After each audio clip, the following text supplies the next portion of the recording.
إن الحمد لله نحمده ونستعينه ونستغفره ونعوذ بالله من شرور أنفسنا ومن سيئات أعمالنا من يهده الله فلا مضل له ومن يضلله فلا هادي له وأشهد أن لا إله إلا الله وحده لا شريك له وأشهد أن محمدا عبده ورسوله أرسله بالحق بشيرا ونذيرا وداعيا إلى الله بإذنه وسراجا منيرا أما بعد فإن خير الحديث كتاب الله وخير الهدي هدي محمد صلى الله عليه وسلم وشر الأمور محدثاتها وكل محدثة بدعة وكل بدعة ضلالة وكل ضلالة في النار فأعوذ بالله من الشيطان الرجيم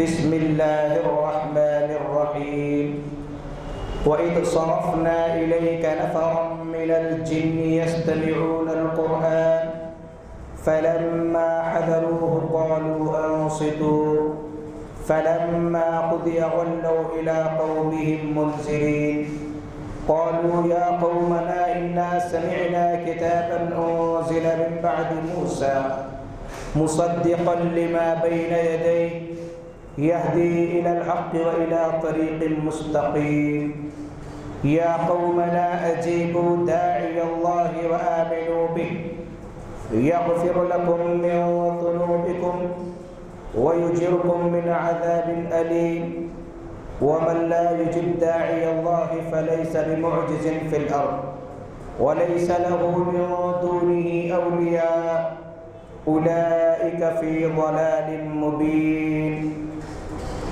رب اشرح لي صدري ويسر لي أمري واحلل عقدة من لساني يفقه قولي ربي زدني علما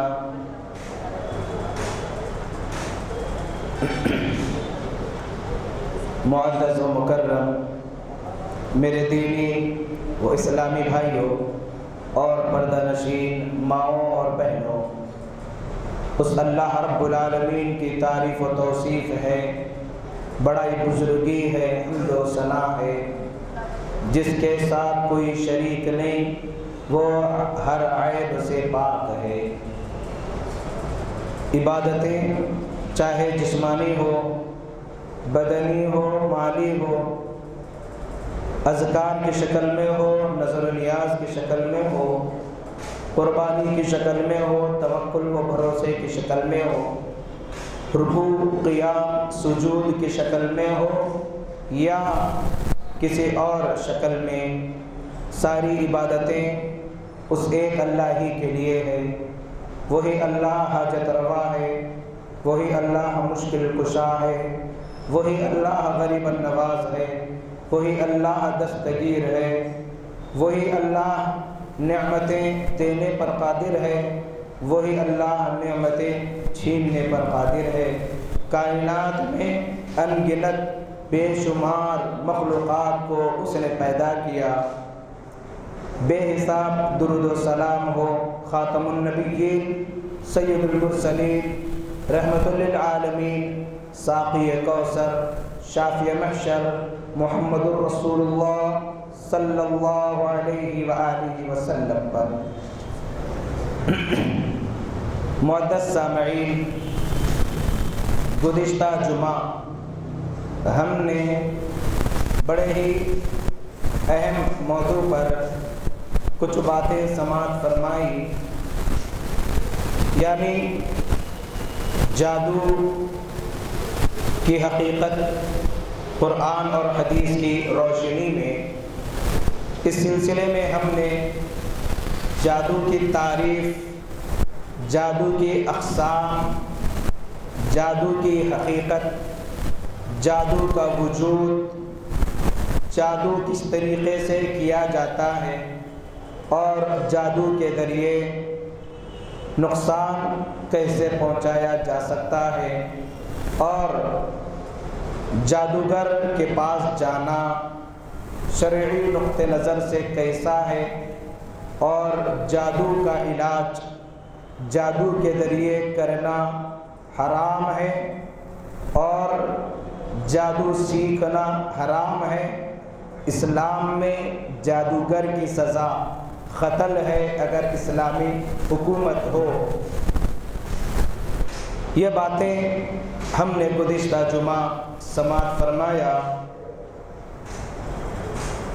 آئیے اسی موضوع کو میں آگے بڑھاتا ہوا جادو میں جو مین رول ہوتا ہے، جس کی بنیاد پر جادو کیا جاتا ہے، ان کی حقیقت یعنی جن و شیاطین کی حقیقت قرآن اور حدیث کی روشنی میں انشاءاللہ اس عنوان پر کچھ باتیں رکھنے کی کوشش کروں گا۔ جن و شیاطین کا وجود دنیا کے اندر ہے، اور اللہ رب العالمین قرآن مجید میں بے شمار مقامات پر جن و شیاطین کا تذکرہ فرمایا، اور اللہ کے نبی صلی اللہ علیہ وسلم کی احادیث سے بھی اس کا ثبوت ملتا ہے۔ ایک آدھ دفعہ نہیں، کئی دفعہ کئی جگہ قرآن مجید میں یہ لفظ ہمیں بار بار نظر آتا ہے۔ اور جادو جو سیکھا جاتا ہے یا جادو کا جو عمل کیا جاتا ہے، حقیقت میں اس کے اندر جنات شیاطین کی عبادت کی جاتی ہے، ان کی پوجا کی جاتی ہے، ان کے لیے جانور ذبح کیے جاتے ہیں۔ جو مقام اللہ کو دینا چاہیے، جو عبادتیں اللہ کے لیے ہے، وہ ان جنات و شیاطین کے لیے کی جاتی ہے۔ بدلے میں جن شیاطین جادوگر کی مدد کرتے ہیں، تو جادو میں کسی کو جب نقصان پہنچتا ہے تو اس کے اندر مین رول جو ہوتا ہے وہ جنات و شیاطین کا ہوتا ہے۔ یہ جن اور شیاطین ہے کیا؟ یہ ایک ایسی مخلوق ہے جو انسان کو نظر نہیں آتی۔ ان کی جو خاصیت ہے، ان کی جو پیدائش ہے، جس کا ذکر اللہ رب العالمین سورہ رحمان آیت نمبر 33 میں کیا، وَخَلَقَ الْجَانَّ مِن مَارِجٍ مِّن نَارٍ، ہم نے جنات کو آگ کے شعلے سے پیدا کیا۔ اس کی تفسیر صحابہ فرماتے ہوئے کہتے ہیں، بتلاتے ہوئے کہ آگ کا جو شعلہ ہوتا ہے اور شعلے کے اوپر یا آگ کا جو کنارہ ہوتا ہے، اس کنارے اور اس کے اندر ملا ہوا دھواں جو ہوتا ہے، اس کے ذریعے جنات کی تخلیق کی گئی۔ اور جن کا معنی آتا ہے نظر نہ آنے والی مخلوق۔ یہ باتیں اس لیے پیش کی جا رہی ہے کہ مسلمانوں کا ایمان غیب پر بھی ہونا چاہیے، غیب پر ایمان رکھنا ضروری ہے۔ یہ وہ باتیں ہیں جو غیب سے تعلق رکھتی ہے، نظر نہیں آتی۔ جو عقل پر زیادہ زور دیتے ہیں، ایسے لوگ جادو کا بھی انکار کرتے ہیں اور جنات و شیاطین کا انکار کرتے ہیں، عذاب قبر کا انکار کرتے ہیں، اور اس طریقے کی مختلف چیزوں کا اس لیے انکار کرتے ہیں کہ یہ باتیں عقل میں آنے والی نہیں ہے۔ اسی لیے امت مسلمہ آج معمولی بیماریوں کے علاج کے لیے جادوگروں کا رخ کرتی ہے، کاہنوں کا رخ کرتی ہے، عراف کا رخ کرتی ہے، عاملوں کے پاس جاتے ہیں، گنڈے پلیتے وغیرہ لا کر یہ سمجھتے ہیں کہ ڈوریوں میں شفا ہے، تعویذوں میں شفا ہے، پلیتوں میں شفا ہے، پلیتوں کو جلانے سے شفا ملتی ہے، گھر میں طغرے لگانے سے برکت آتی ہے۔ یہ جو توہمات ہے ایمان کی کمزوری کی بنا پر آتے ہیں۔ حقیقت میں جو لوگ علاج کا گارنٹی علاج کا دعویٰ کرتے ہیں، شرطیہ علاج، کہ اتنے دن میں کوئی بھی بیماری ہے تو ہم ختم کر دیں گے، چاہے وہ جسمانی بیماری ہو یا کوئی اور، کسی کو ملازمت نہیں مل رہی تو ہمارے پاس آؤ، علاج کراؤ، ملازمت مل جائے گی، کسی کو کاروبار میں نقصان ہو رہا ہے تو ہمارے پاس آؤ، فائدہ ہو جائے گا۔ ہر قسم کا علاج ہمارے پاس موجود ہے اور اتنے دن میں ہم علاج کر دیں گے، ایسے ایڈورٹائز جگہ جگہ سننے دیکھنے میں آتے ہیں۔ حقیقت میں یہ جادوگر ہوتے ہیں اور جو اتنا علل اعلان جو دعویٰ کرتے ہیں، جادو کی بنیاد پر دعویٰ کرتے ہیں۔ اور میں نے گزشتہ جمعہ بتلایا کہ یہ لوگ جادو سیکھنے کے لیے کس حد تک گر جاتے ہیں، کس حد تک اللہ اور اس کے رسول کی نافرمانی کرتے ہیں، پھر اور وضاحت کی ضرورت نہیں ہے۔ تو خواتین کی اکثریت ایسے لوگوں کے پاس اس نیت سے جاتی ہے کہ ہمیں فلاں سے دشمنی ہے، دشمنی نکالنے کے لیے ایسے جادوگروں کا رخ کیا جاتا ہے۔ یا بعض ایسے لوگ ہوتے ہیں جو بیماریوں کے علاج کے بعد شفا نہ ملنے پر یہ سمجھتے ہیں کہ فلاں کے پاس جانے سے شفا مل جاتی ہے۔ انتہا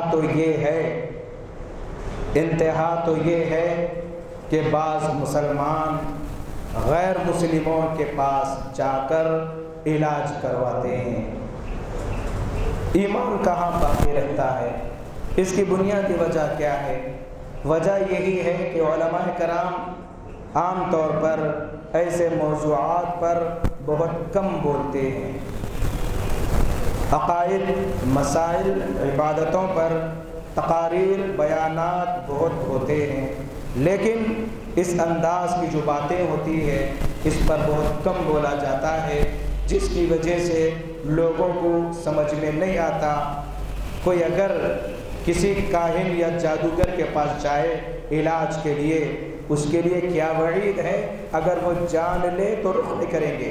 لیکن نبی صلی اللہ علیہ وسلم نے فرمایا من اتی عرافا او کاہنا، جو کسی عراف، غیب کی باتیں بتانے والا جو دعویٰ کرتا ہے، کاہن جادوگر جو ہوتا ہے، ان کے پاس اگر کوئی جائے فصدقہ بما یقول، ان کی باتوں کی تصدیق کرے،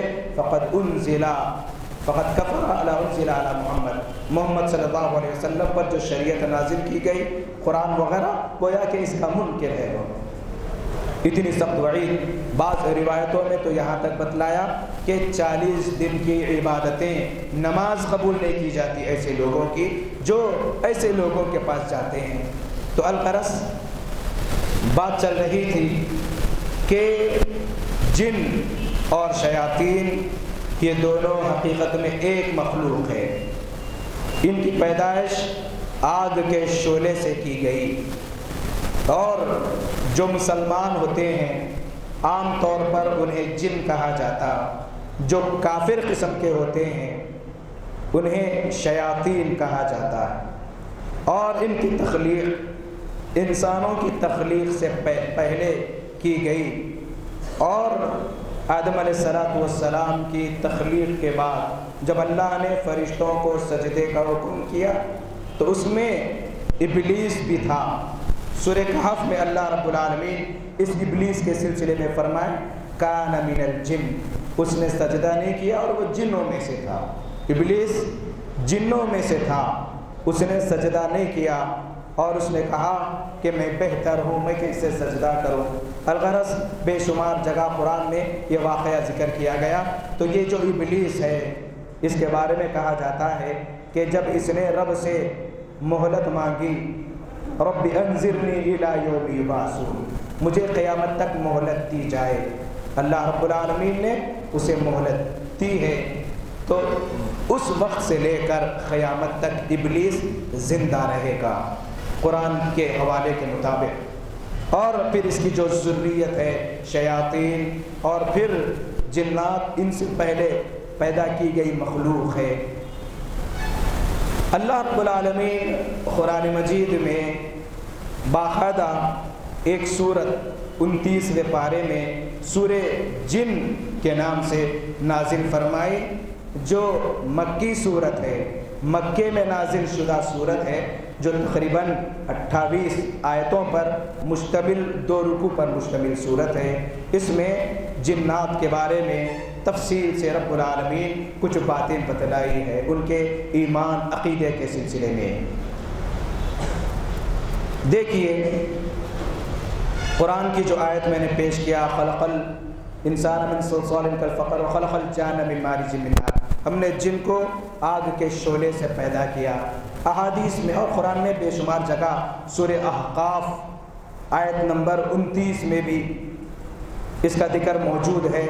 وَإِذْ صَرَفْنَا إِلَيْكَ نَفَرًا مِنَ الْجِنِّ، ہم نے جنات کی ایک جماعت کو متوجہ کیا، پھیر دیا آپ کی طرف، يَسْتَمِعُونَ الْقُرْآنَ، اور وہ قرآن سن رہے تھے۔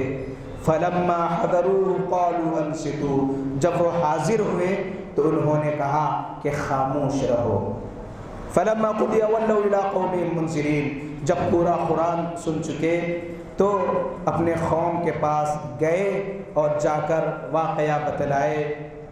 یا قومنا انا سمعنا کتابا انزل من بعد موسیٰ، اے ہماری قوم، ہم نے ایک ایسا کلام سنا، ایک ایسی کتاب کے بارے میں ہم نے سنا جو موسیٰ علیہ السلام کے بعد نازل ہوئی، مصدقا لما بین یدیہ یہدی للحق وإلی طریق مستقیم، جو پچھلی کتابوں کی تصدیق کرتی ہے، حق کی طرف رہنمائی کرتی ہے، سیدھے راستے کی طرف رہنمائی کرتی ہے۔ یا قومنا اجیبوا داعی اللہ، اے میری قوم، اللہ کے اس داعی کی پکار پر لبیک کہو، یعنی ایمان ڈالو، وآمنوا بہ، ایمان ڈالو اس پر، یغفر لکم من ذنوبکم وَيُجِرْكُم مِّنْ عَذَابٍ أَلِيمٍ، اللہ تمہارے گناہوں کو معاف فرما دے گا، دردناک عذاب سے بچا لے گا۔ تو سورہ احقاف اٹھائیے، آیت نمبر 29، 30، 31، 32، تقریباً 4 آیات میں تفصیل سے اللہ رب العالمین یہ واقعہ ذکر فرمائے ہیں۔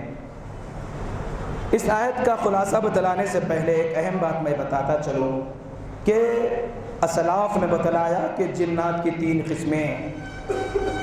ایک قسم وہ ہے جو ہواؤں میں اڑتی ہے، ایک قسم وہ ہے جو جانوروں کی شکلیں اختیار کرتی ہے، سانپ وغیرہ وغیرہ، ایک قسم وہ ہے جو انسانوں کی طرح زندگی گزارتی ہے، لیکن خاصیت جو ہے ان کی بالکل آگ سے پیدا کی گئی مخلوق ہے جو ہم کو نظر نہیں آتی، اور ان کے مختلف خاندان قبیلے ہیں، اور ایک وہ قوم ہے جو مکلف ہے شریعت کی، یعنی بالکل جو حالات انسان کے ساتھ پیش آتے ہیں، شادی بیاہ، پیدا ہونا، مرنا، نکاح کرنا، زندگی گزارنا، کمانا، یہ جو انسانوں کے ساتھ ہے وہی کیفیت ان کے قوم کے پاس بھی موجود ہے۔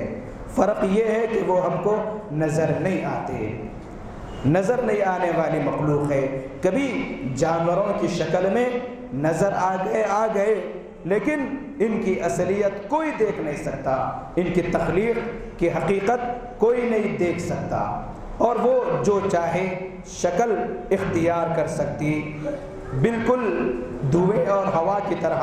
اس کو سمجھنے کے لیے، اس مخلوق کو سمجھنے کے لیے بالکل موٹی مثال لیجئے، عطر ہے، عطر تو نظر آتا ہے شیشی میں، خوشبو نظر نہیں آتی. کرنٹ ہے، کرنٹ نظر نہیں آتا، محسوس کیا جاتا ہے. تو بالکل یہ مخلوق ایسی ہی ہے. بعض اس میں شریر قسم کے جو ہوتے ہیں انسان کے جسم کے اندر داخل ہوتے ہیں، انسان کو نقصان پہنچاتے ہیں، ان کی نظر بھی لگ جاتی ہے کبھی. احادیث کے اندر بتلایا گیا کہ اللہ کے نبی صلی اللہ علیہ وسلم جن کی نظر سے پناہ مانگتے تھے، انسانوں کی نظر سے پناہ مانگتے تھے. صحیح درجے کی روایت ہے، غالباً سنن نسائی یا ابن ماجہ کی روایت ہے. جب میں درس دے رہا تھا طلباء طالبات کو تو یہ حدیث باقاعدہ آئی جس کے اندر یہ ذکر ہے کہ ان کی نظر بھی انسان کو کبھی لگ سکتی ہے. تو جہاں چاہے جا سکتے ہو، اور ان کا جو اصل ٹھکانہ ہے زمین کے نچلے حصے میں ہے، بیابانوں میں ہے، پہاڑوں میں ہے، دریاؤں میں ہے. لیکن کبھی شرارتاً انسانی آبادی میں یہ لوگ آتے ہیں اور شر و فساد کرتے ہیں. اور ایسی بہت ساری تفاصیل ہے جنات وغیرہ کے سلسلے میں ہم کو جاننا ان کے بارے میں ضروری ہے. اور احادیث میں بتلایا گیا کہ جب جمعی آئے تو جمعی جو کہتے ہیں نا منہ کھلتا ہے، سانس چھوڑتا ہے، تو اپنے منہ کو بند کرنے کی کوشش کرو، کیونکہ شیطان پیٹ میں داخل ہوتا ہے اس راستے سے. اسی طریقے سے احادیث میں بتلایا گیا کہ ایک ایسے شخص کے بارے میں ذکر کیا گیا جو صبح تک سوتا رہا. آج ہمارے معاشرے میں اکثریت 9 بجے، 7 بجے، 8 بجے، 10 بجے، 12 بجے، بعض تو 1 بجے اٹھنے کے عادی ہیں. اللہ کے نبی صلی اللہ علیہ وسلم کے سامنے ایسے شخص کے بارے میں ذکر کیا گیا تو آپ نے فرمایا یہ وہ ہے جس کے کان میں شیطان نے پیشاب کیا. صحیح بخاری کی حدیث ہے، کان میں شیطان نے پیشاب کیا. اللہ کے نبی صلی اللہ علیہ وسلم نے فرمایا کہ شیاطین یہاں پر رات گزارتے ہیں ناک کے نتنے میں. جب صبح اٹھو تو 3 مرتبہ اپنی ناک کو جھاڑو، کہا یعنی ناک صاف کرو 3 مرتبہ، 3 دفعہ ادھر 3 دفعہ ادھر. تو یہ تمام ایسی چیزیں ہیں جو اکثر لوگوں کو نہیں معلوم رہتی ہے. جب بندہ صبح کرتا ہے تو شیطان رات میں 3 گرہ گدی پر ڈالتا ہے، 3 گیٹھی مارتا ہے. جب بندہ اللہ کا ذکر کرتا ہے تو 1 گیٹھی کھلتی، جب بندہ وضو کرتا ہے فجر کے لیے دوسری گیٹھی کھلتی، جب بندہ نماز پڑھتا ہے فجر کی 3 گیٹھیاں کھل جاتی ہے. کوئی اگر نہ دعا پڑھے، نہ وضو کرے، نہ نماز پڑھے تو وہ نحوست برقرار رہتی ہے. اب پریشان رہتے ہیں، کاروبار میں فائدہ نہیں ہو رہا، فائدہ ہو رہا لیکن کہاں پیسہ جا رہا سمجھ میں نہیں، گھر میں برکت نہیں، اولاد سے سکون نہیں، بیماریاں، پریشانیاں، بیوی سے ٹینشن، اولاد سے ٹینشن، ملازموں سے ٹینشن، پریشانی، گھبراہٹ، خوف، بیماریوں پہ بیماریاں، علاج کے باوجود فائدہ نہیں ہونا، زندگی بالکل تنگ ہو گئی. یہ نہیں تو اور کیا ہوگا. تو الغرض ایک مرتبہ اس کی تفسیر بھی بتاتا چلوں میں. اللہ کے نبی صلی اللہ علیہ وسلم کے سلسلے میں آتا ہے، ابن عباس رضی اللہ تعالیٰ عنہ راوی ہے، امام بخاری رحمۃ اللہ علیہ نے اپنی صحیح میں اس روایت کو نقل فرمایا ہے کہ اللہ کے نبی صلی اللہ علیہ وآلہ وسلم فرماتے ہیں کہ جب جنات و شیاطین آسمان کی جانب جب جایا کرتے تھے اور آسمان کی خبریں سنا کرتے تھے، ایک مرتبہ جب وہ گئے تو آسمان کو بالکل بھرا ہوا پایا، یعنی فرشتے شہاب ثاقب انگار لے کر بیٹھے تھے. کوئی اگر وہاں جاتا تو انگاروں کی بوچھار ہوتی تھی. رب العالمین قرآن مجید میں فرمایا سورہ صافات میں کہ وَحِفْظًا مِّن كُلِّ شَيْطَانٍ مَارِدٍ، ہم نے آسمان کو شیاطین مارد، سرکش شیاطین سے محفوظ رکھا. کوئی اگر شیطان یا جن وہاں پر پہنچتا ہے تو شہاب ثاقب کی بارش ہوتی ہے. عام طور پر ہم دیکھتے ہیں کہ آسمان سے کوئی ستارہ ٹوٹتا ہوا گرتا تو غیر مسلموں میں ایک عقیدہ پایا جاتا، اس موقع پر کوئی منت مراد مانی جاتی، دعا کی جاتی، یہ سمجھتے کہ دعا قبول ہوتی. جبکہ وہ انگار ہے جو شیاطین پر پھینکا جاتا ہے۔ اب شیطان آسمان کی جانب کیوں جاتے؟ اس کی بھی ایک تفصیل ہے، وقت بھی ہو رہا ہے۔ اللہ تعالیٰ جب کسی چیز کا حکم دیتا فرشتوں کو، صحیح حدیث میں یہ واقعہ موجود ہے، تو فرشتے اللہ کے خوف سے، اللہ کی کبریائی بڑائی، اس کے جلال کے خوف سے گھبراہٹ میں رہ کر اپنے پروں کو اس طریقے سے پھڑپھڑاتے ہیں کہ اس کی آواز احادیث میں بتلائی گئی جیسے پہاڑ پر زنجیروں کو زور زور سے مارا جاتا ہے، تو ان کے پروں کی، فرشتوں کے پروں کی ایسے آواز نکلتی ہے اللہ کے رعب کی وجہ سے۔ جب اللہ کا حکم ختم ہوتا، فرشتے، عرش والے فرشتے آپس میں کہتے ہیں کہ تمہارے رب نے کیا حکم دیا؟ تو کہتے ہیں کہ یہ حکم دیا۔ تو ایک فرشتہ دوسرے فرشتے کو، جیسے 7 آسمان ہیں، 7 آسمانوں کے فرشتے دوسرے آسمان والوں کو وہ خبریں، وہ اللہ کے فرامین بتلاتے ہیں، اور آسمان دنیا پر جو ہم کو نظر آتا آسمان، وہاں پر جنات و شیاطین کچھ خاص مقامات پر بیٹھتے، ایک آدھ بات سن لیتے، آتے جادوگر کے پاس، اور ان کے سننے کا طریقہ بھی حدیث میں بتلایا گیا کہ جادوگر، کاہن جنات و شیاطین کو بھیجتا آسمان میں، تو ایک کے اوپر ایک، ایک کے اوپر ایک کھڑے ہو کر آسمان تک وہ پہنچتے، ایک آدھ بات کچھ سن لیتے، سن کر آ کر کاہن کو بتلاتے، جادوگر کو بتلاتے، اس میں 100 جھوٹ ملا کر جادوگر وہ بات دنیا میں عام کرتا۔ ایک جب یہ کیفیت ہوئی، اچانک جب یہ سننے کے لیے گئے تو آسمان سے انگار کی بارش ہونے لگی۔ آ کر جادوگر سے اور اپنی قوم والوں سے کہے کہ آسمان بالکل ایسا ہے جیسے کوئی نگرانی کر رہا ہے۔ یہ پورا یہ واقعہ سورہ صافات کی ابتدائی آیات میں بھی ہے، سورہ جن کے اندر بھی ہے، وَأَنَّا كُنَّا نَقْعُدُ مِنْهَا مَقَاعِدَ لِلسَّمْعِ فَمَن يَسْتَمِعِ الْآنَ يَجِدْ لَهُ شِهَابًا رَصَدًا۔ جب ہم کوئی بات سننے کے لیے جاتے تو ایک انگار ہمارے اوپر آ کر ہمارا پیچھا کرتا، ہم نہیں جا سکتے، نہیں سن سکتے۔ تو اللہ کے نبی صلی اللہ علیہ وسلم فرماتے ہیں کہ جب آسمان کو حفاظت سے گھیر دیا گیا، جنات میں کھلبلی مچ گئی کہ کوئی اہم واقعہ پیش آ گیا ہوگا جس کی وجہ سے اتنا سخت پہرا آسمان کے اوپر ہے۔ معاف کرنا، میری آواز بھی ساتھ نہیں دے رہی، سردی کی وجہ سے آواز بھی ذرا بیٹھی ہوئی ہے، ممکن ہے سمجھنے میں کچھ مشکل ہو رہی ہوگی۔ جب آسمان کا پھیرا سخت کر دیا گیا تو جنات نکل گئے ٹولیوں کی شکل میں کہ کیا واقعہ پیش آیا وہ جائزہ لے۔ ایک جماعت جنوں کی تہامہ، علاقہ تہامہ کی جانب آئی اور ڈھونڈنے لگی اس واقعے کو، سبب دریافت کرنے لگے کہ کیوں آسمان کا پھیرا اتنا سخت کیا گیا۔ اس موقع پر اللہ کے نبی صلی اللہ علیہ وسلم سوق عکاظ جا رہے تھے، راستے میں مقام نخلا میں فجر کی نماز پڑھا رہے تھے۔ وہاں سے یہ جو جن کی جماعت تھی ان کا وہاں سے گزر ہوا، گزرتے گزرتے اللہ کے کلام کی آیتیں، قرآن مجید کی آیتیں جب ان کے کانوں میں پڑی تو انہوں نے کہا رک جاؤ، ٹھہر جاؤ، اور غور سے قرآن سننے لگے۔ بالکل ایک عجیب و غریب انداز میں اللہ رب العالمین نے یہ نقشہ کھینچا۔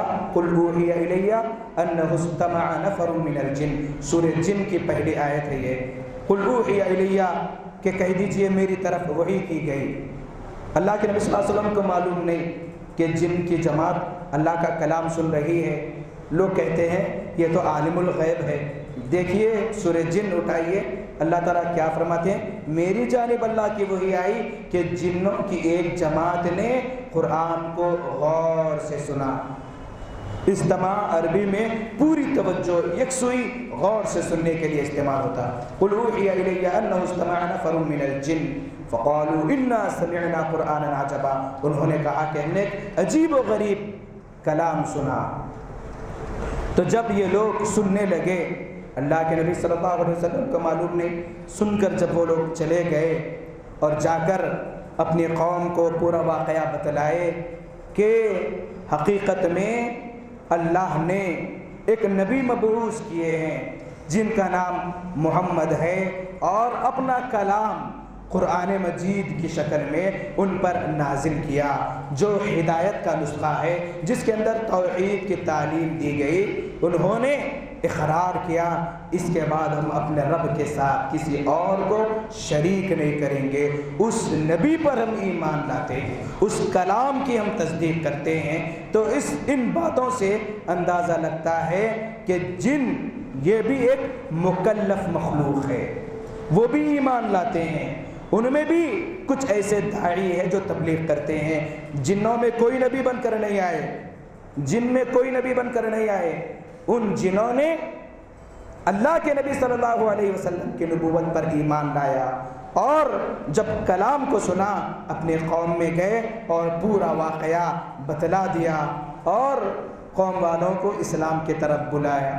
ایک ایسا وقت آیا تھا کہ ایک وفد اللہ کے نبی صلی اللہ علیہ وسلم کے پاس آیا دین سیکھنے کے لیے۔ الغرض مزید باتیں آئندہ رکھی جائے گی، یہ باتیں ہم تمام کو جاننا ضروری ہے تاکہ ہم ایسی چیزوں کو بھی معلوم کر سکے کہ جس کا جاننا ہمارے لیے ضروری ہے۔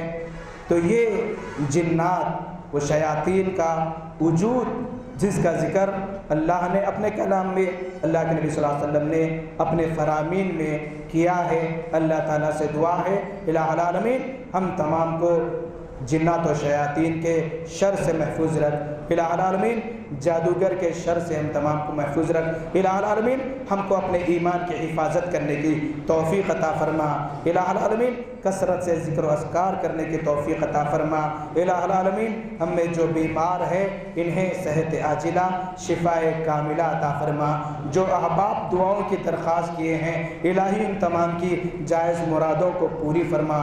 ہمارے ایک بھائی جن کا نام نور الحسن بھائی صاحب ہے، جو اس سے قبل بھی دعا کی درخواست کیے کہ ان کے والدہ بہت زیادہ بیمار ہے، رمضان سے دواخانے میں شریک ہے اور بہت علیل ہے، ایک امید کے ساتھ تمام بھائیوں سے اپیل کیے ہیں کہ ہم ان کی والدہ کے لیے شفا یابی کے لیے دعا کریں۔ ہم اللہ تعالیٰ سے دعا کرتے ہیں کہ الہی ان بھائی کی والدہ کو جلد از جلد شفا عطا فرما، یہاں جتنے بیمار ہیں ان تمام کو شفا عطا فرما، ہمارے رشتہ دار جو بیمار ہیں ان تمام کو شفا عطا فرما، ہماری تمام کی جائز مرادوں کو الہی پوری فرما۔